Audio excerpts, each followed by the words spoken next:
Hey, everybody, this is Sean Robinson from Living the Line, and with me today, is always, is Carson Grubaugh. Say hi, Carson's hand. And today we're going to be taking a look at the first volume of JoJo's Bizarre Adventure. This is a comic that I have been waiting for in English for a very long time, and unbeknownst to me, it started coming out finally in a comprehensive way from Viz in what, like 2018 or something? I don't know. And it's not, you can't just say volume one, it's part one, volume one, Right. because there's all these other parts. And when you go to the bookstore, I mean, it's intimidating how much has actually come out already. So Yeah. they've done a lot of them. Yeah, JoJo has been running. It ran as a weekly from 1989 to something like 2004, and then in 2004 it converted into a monthly title, which is slightly saner. And this is the very earliest portion of the series. So this is from 1989, and very, very different from the later JoJo that people would come to know, which is this sort of androgynous figures. This volume is very much indebted to the boys' comic style of the time. You've got like heavy brushwork and very like muscular figures, and I felt like Carson reminiscent in a lot of ways from the first volume of Fist of the North Star, which we read a couple weeks ago. Oh yeah, yeah, totally. And I've got a bunch of pages tagged here about different things, and I'm sure that's in there. Even this crappy, it's something I hate, but I know that they're doing the spot color, but with like the airbrush black with the airbrush red over it, I just Oh, hate it. Yeah, I I hate thought it was that look. But fantastic. I it's so gross. Well, the red and the black on the own is fine, but the combination grosses me out. But anyways, before we jump into the book, I had to shout out two people that got me interested in this.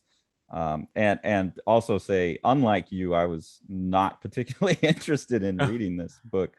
Um, First off, my buddy Levi Brackett had been telling me about this book called JoJo's Bizarre Adventure, and I guess at some point there he went back and recolored all of the volumes too, because Levi was telling me about the color versions of JoJo's Bizarre Adventure and how bizarre the guy's colors were and how interesting it was and how he like I don't know. I haven't read anything other than this first volume, but I know the story like resets and jump timelines or mhm. jumps realities or something. He explained all that to me. Is really, really big into I should read this book. And I went and, found some digital online translations of the color versions. And I thought, oh God, this is just like awful, really bad Fist of the North Star knockoff with like really bad digital gradient coloring and stuff. And I just like, ugh, not for me. And then when Jack, who does all of our shouting in front of my bookshelf at the end of every videos, my partner Tori's son, when he was here for the summer, he kept going on and on and on about JoJo's Bizarre Adventure. He supposedly never read it, but he sure knows a heck of a lot about it.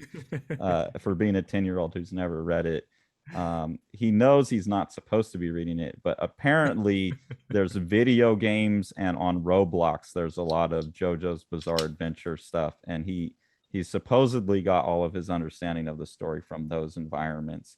So I'm not reading it to find out what he's reading.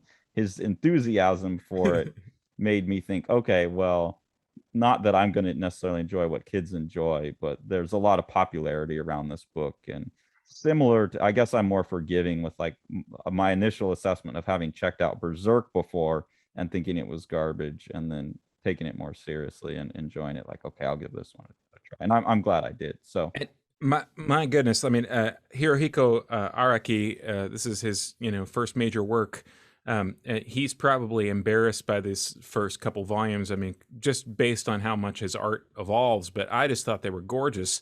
I really loved the chunky brushwork and the fairly wild combination of character designs.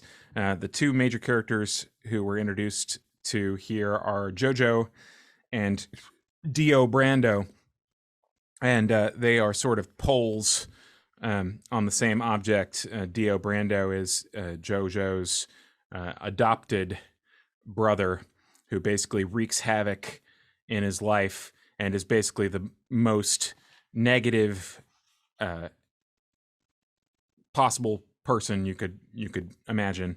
and Yeah, they and have they set up like they set up early on. Actually, you know what it was that got me really interested in this? It's so stupid. By the way, this awful lettering in here is terrible, but where they put the white around it and white around red, I can't read it. Jack was telling me about the stories, and I was like, those are all named after rock bands: Steely Dan, Dio. Uh, and so we pulled up. We were taking him somewhere, and Tori pulled up a JoJo Bizarre Adventure playlist, and even the name Jonathan Joestar or JoJo itself is from a Beatles song, and that kind of piqued my interest in it. That there's JoJo was a fun, yeah, but it yeah, was another man. Yeah, and it's that's a riddled song about throughout an the books. androgynous person. Okay, Uh, so it and makes sense. later in the series, he really pushes that much further. Here, though, they're more typical shonen, muscular physiques and things like that. Um, So to set up how evil Dio Brando really is his dad sends him with a letter to go to JoJo's family, and he explains to him that his dad saw an accident of a carriage. This is set what in 1880, I think. mhm. Um, his dad, and then he goes to rob the dead bodies. And there's like some of the scenery too. This is like why the kid shouldn't be reading it. Like some of the scenery here, the spike going through the head, and the dad then there's some mysterious mask that like has some powers, but the dad goes to rob the dead bodies, and uh JoJo's dad is alive and thinks he's helping him and thanks him, and he's a rich fellow, and Dio's dad's a poor fellow, and he's thanking the guy who was gonna thieve from him, and gives him a letter and says, hey, I'll help you in any way I can. And Dio's dad is so bitter about that for some reason that he turns Dio and he sends him there and is like basically like go like beat these people instead Right. of like, hey, they're wonderful people who offer this thing, go beat these people. And they take him in and they treat him like a son, and he is just reprehensibly unappreciative of that. Here's a good page of them meeting. Um, so Dio gets there and they're meeting, and it's I wonder if he's supposed to be blonde or if he has red hair. Like, are they coloring it red just because they have red, or is he supposed to have red hair? Well, the modern drawing of him on the back has him in pink hair. But of course, Okay. that's just a symbolic. And JoJo's got purple hair on the front cover drawing. Okay. Yeah, they're these the light the fair fellow versus the darker fellow, and they both have the Ken eyebrows. Yeah, it sets up that same thing that we see in Fist of the North Star, that same thing that we see in Berserk, where it's a dark-haired protagonist and a light-haired antagonist that I had wondered about, like, where's that trope come from? Yeah, I think I wrote right here, like, why is that we're seeing that? Is it a distrust of the outsider? And Uh, sexual friction between the two, um, yeah. things like that. Yeah, I mean, here's Dio just like face kicking the dog, like this nice, happy. I don't know. I love dogs. I've got two dogs, and so already, like, man, fuck this guy. yeah, and exactly, and the sort of visual tropes that go along with the violent stuff are actually so extreme, like the spatter and everything, that I thought the dog had died in this first scene, which Well, we'll have to wait for about 50 pages. yeah, and it's interesting to see that Fist of the North Star, like, boys Hyper violence. boys action hyper violence applied to what is largely like a bunch of guys in suits wandering. I mean, here you get this Right. beautiful art, beautiful use of texture. Nothing even worth scanning in, because the reproduction on It's these books fantastic. is really great for, I mean, the stuff that was being made in the 80s. They've preserved the artwork, and they have Yeah, good no, sources. And it's 100%. interesting. Sorry, go ahead. Oh, this is exactly what happens when you have, the artist and his staff have taken care of all of their photographic elements and are able to make fantastic looking reproductions from the original photo negatives. It doesn't cost. It's something that I did an interview recently with somebody, And I mentioned it doesn't cost more sometimes to do the right thing instead of do something the right way instead of the wrong way. This is a fantastic looking book. It's never looked as good as this. It didn't look as good as this when it first came out. Um, they are able to have all the advantages of having the artwork looked as good as it's ever been, and all they did is kept their stuff. Yeah. And it's Viz. So like Yep. we know that Viz, if they can, they'll do it. If they can't, they'll print what they've got. And this Right. is proof that if they can, they'll do it right. But I love seeing all of those artistic techniques in the other ones, like Fist of the North Star and stuff, applied to guys in suits and a more to day-to-day existence and ramping it up. I was even fascinated to see here we've got them fighting. They're using fingerless gloves, and they're in not an octagon, but I thought this was really funny. It looks like MMA to me, and I was I think I talked about it in the Fist of the North Star that I find that era of martial arts and entertainment so funny because it was a time when you're representing like uh my kung fu is better than your kung fu, and you have like that 1980s like idea of like the one hit punch, or like Fist of the North Star, I'll touch your with my finger and you'll explode. And that was like the perception of martial arts and entertainment. And that like, well, my Kyokushin karate versus your ninjutsu, like we'll see which style's better. And that eventually led to MMA, which was initially the UFC was seeing whose style was better. And then like the answer all along was always like, well, you should be good at everything. Right. And that's, but like no one figured that out until 5 years after putting people in the cage together. And so Well, it's although fun to see that, like even the fingerless gloves and stuff, it's like, well, there was this stuff going on. Like, although the basically, in my opinion, the MMA stuff is totally delegitimized as soon as they made them stand up for entertainment.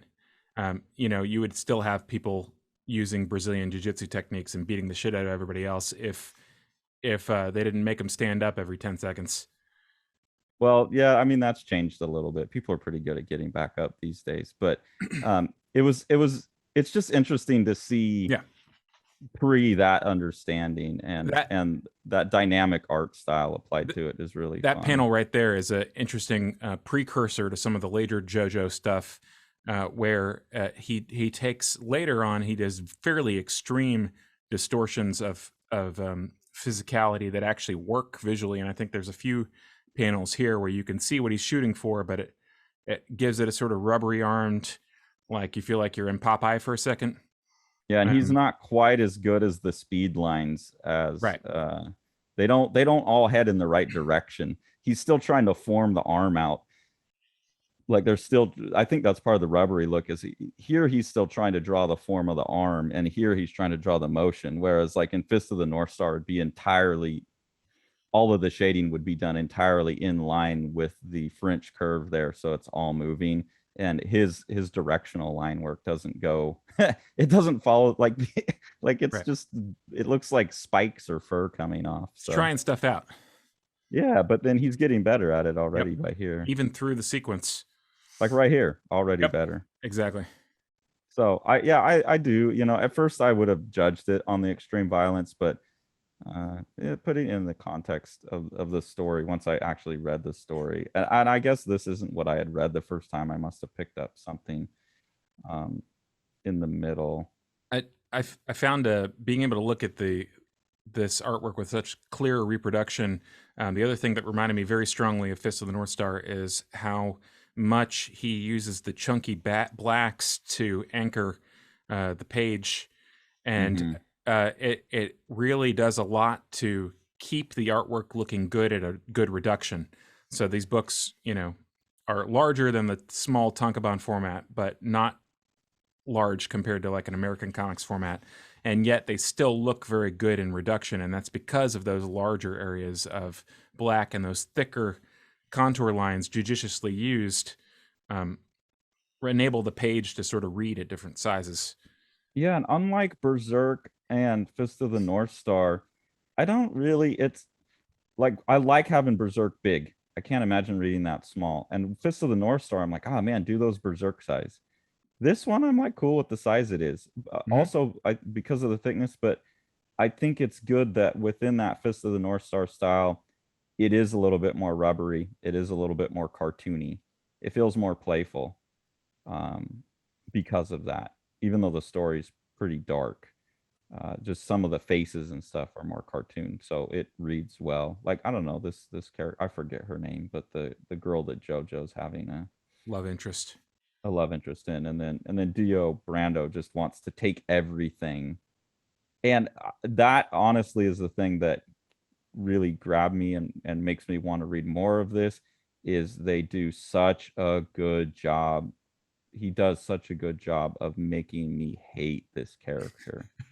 Like here, he just assaults her. Like Dio goes up and kisses her to steal the first kiss, and like I'm not, we kind of rag on the current culture and stuff, but when people talk about toxic masculinity, Yeah.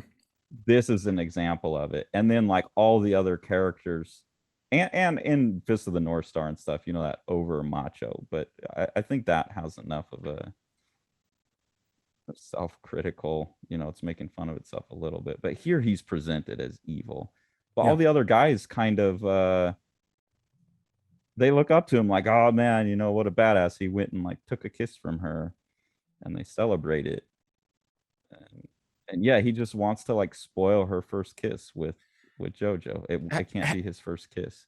Have you known a guy like Dio? I want to ask you this because I sometimes criticize stuff that we read for being, um, unrealistic in terms of the presentation of people. Have you known someone who's only out for themselves in 100% all in, balls to the wall kind of way?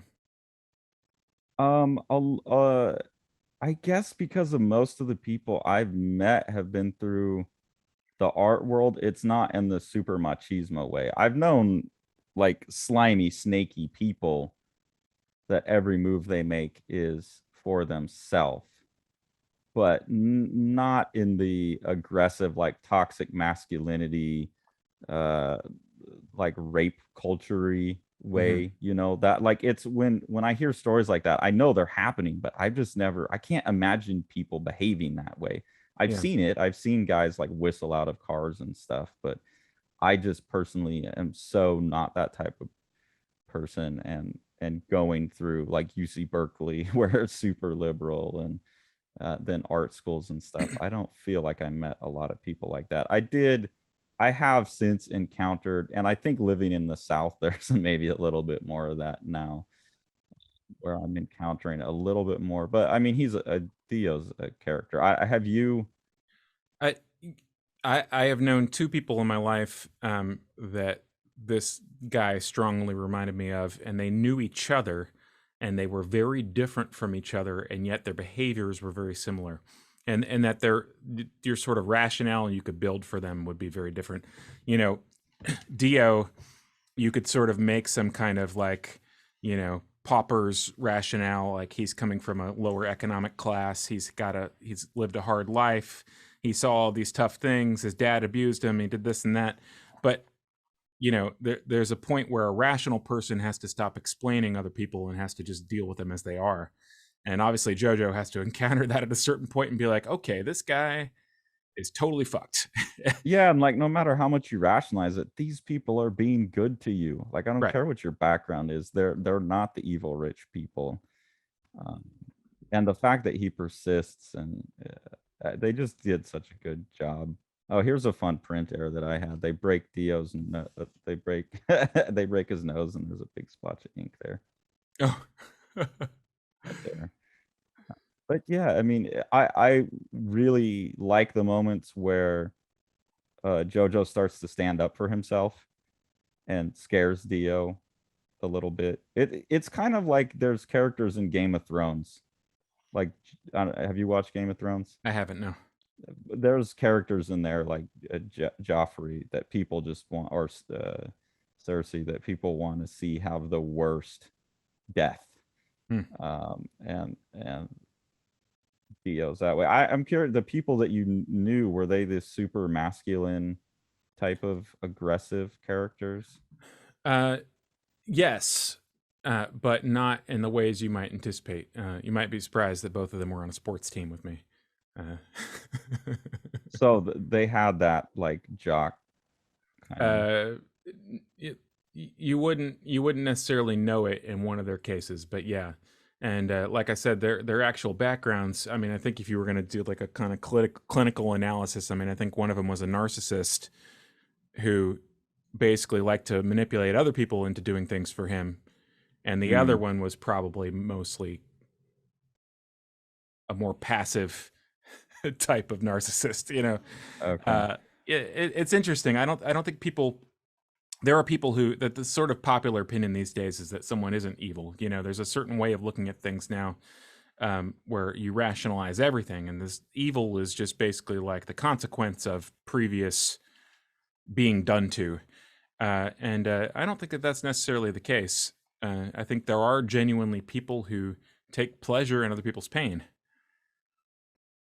Yeah, I'm split on that one. I have a problem philosophically where uh the we're going way off topic from the book, but it's okay. Like that's the kind of conversation I like. By the way, here's some more of that really ugly anatomy that I don't like. It's too Yeah, exaggerated for me. But I will say there's an artist I really like these days.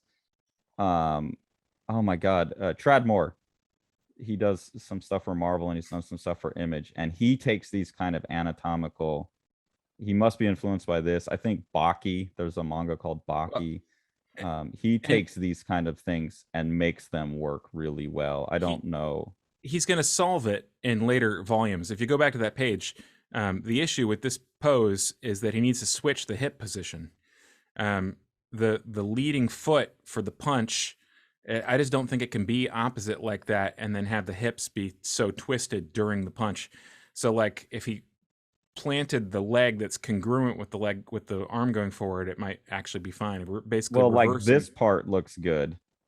Like Right. take away the leg, and then so that Exactly. looks like it's a good like Jim Lee jumping at you, and then this is like if the character were moving that way, it works. Right. Uh, So basically he's going to figure all this stuff out in a couple volumes, and later when you see it, it's like a fashion pose.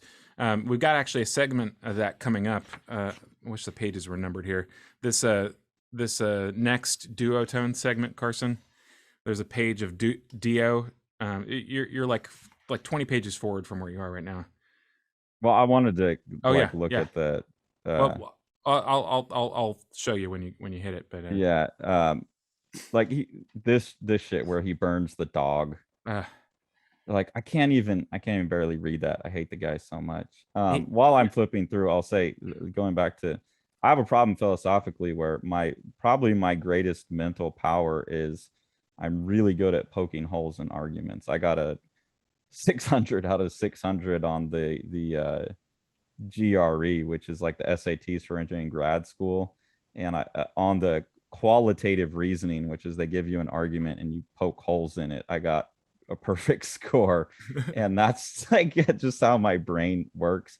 So I have a really hard time formulating any actual opinions about things because I can always poke a hole in any side. So when you're talking about like evil or is it, are people actually just evil? Like I can just, it's just all outlooks to me are Swiss cheese, and even that like then applies back to myself knowing that that's a problem. And I was, when we were talking to Callian, I was talking about negative and positive aspects of that's the one right philosophy. there.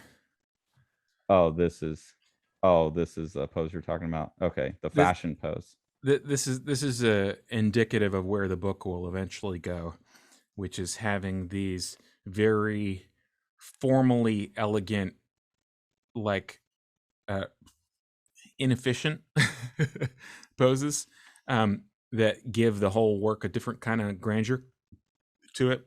But Okay. I think he's got to work out some of the anatomical things. And also, he streamlines his character designs pretty significantly. He takes the opportunity when they switch times to make them a lot sleeker. And I can see that like this is a different, Yeah, totally different style on the cover. So I assume this is where, I mean, I've looked a little yeah, bit. This that's is where it's where he's moving. at now. Yeah. Yep. Also, while we're here, Here's an interesting solution to the thing we come back to about um, sound effects is they preserve the sound effect, but then they do a little English version. Hmm. It's kind of clunky, but it's an interesting solution. I still like, it's odd to me that this says boom, but it doesn't matter. I see it as like, like his hair's whipping. But either way, I get the sense that it's like boom, like it's like this snap moment of like he enters the frame. And well, I accidentally just bumped my mic, but that kind of worked I probably. I also love how the hair whip has extended his hair about 3 feet. Yeah, past like this. It's Uh, fantastic. I don't know. I like seeing their sound effects. I think they're very much more expressive than ours. Um, something I just tag different things in here. Um, I found this section really interesting from an identity politics standpoint of like, uh, today we kind of got to go back and not show certain work or edit things out because Mm. of racist depictions. Um, this is interesting to me, a Japanese artist, and he's going to see a Chinese guy, and it looks like what you would get from an American artist doing a racist depiction, of a Chinese character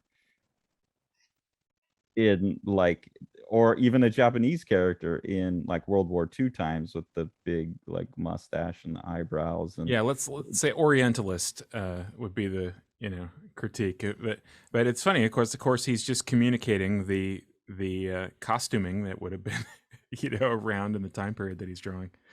yeah, but it's just that struck me as interesting Hmm. because it's like a little bit harder to do that when it's a Japanese artist, or is it more problematic because well he's drawing a Chinese guy rather than a Japanese guy? And You got to I just just throw all these concerns out the window, and you're talking about uh, you know manga, a completely different framework in my estimation. But yeah, well, me it's interesting. personally, yeah, I would throw it out, but like, you can't be existing in, especially in an art context today, without being aware of people talking about those. So whenever I see stuff like that, it's always like, I wonder how people who do subscribe to that would react to this. So, And then like, sometime you should read Moto Hagio's Heart of Thomas, which is a Japanese woman writing about two gay boys in a German uh, school, which it's a very interesting book, and also like from a like problematic sweepstakes, you know, trying to catch out other people is like you would think that people would be irritated by, but but no, it's manga, so it's cool. it gets a Um, pass. all of this exposition during the fight, that's something I don't like about this style, the fight exposition. Reminds me pretty strongly of wrestling. I know we've come out with that comparison a few times, but Well, and that's part of that 1980s like martial arts, like the wrestling. I don't think the wrestling was properly put into the martial arts category, even though now that we have mixed martial arts, we understand it's one of the primarily useful ones. But there was definitely like being good at fighting in the 80s and like machismo and funnily very mixed up with, to me, a lot of what was presented as like super masculine during the 80s is, to me, I look at it and I think this is so homoerotic, like right. all the wrestling, all of this stuff, all of Berserk.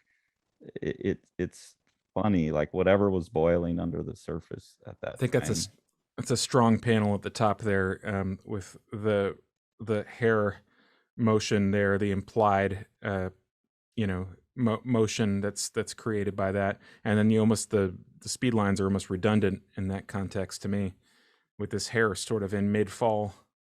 Yeah, but you gotta have the speed line, man, so I make it cool. And then here I like, this looks all of a sudden, and this looks more like where he goes with it. It almost looks like hip hop to me. Right.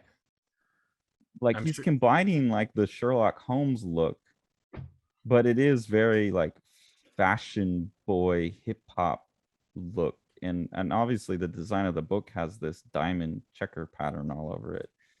that it seems to be important because that's all over all the books. So I don't know how that shows up later, but uh, interesting. Then the mask comes back and they figure out that if you get blood on it, it like, I don't know, it latches on your head and gives you superpowers or something. Um, We get some other influences in this chapter where he meets some supposedly bad guys. You know, people living on essentially like a Skid Row thing, and one of them is clearly visually reminiscent of Alex from A Clockwork Orange. this character here. Yeah, Yeah. And then some more like wrestling WWF stuff. It's interesting too to see that these are definitely supposed to be, I assume, British characters right. that he's drawing.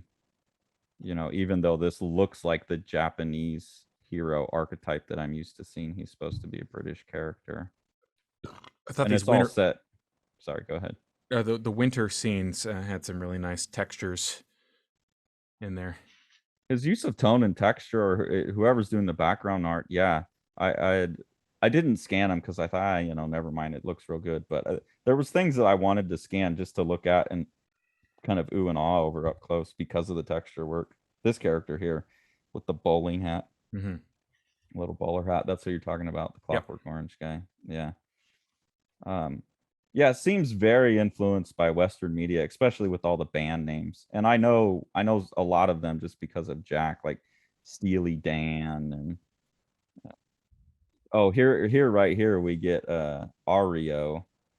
So he's referring to REO Speedwagon, I think. Oh, here, I Speedwagon will never forgive you if you late. So that's something that as I'm reading, I'm like looking for those nuggets.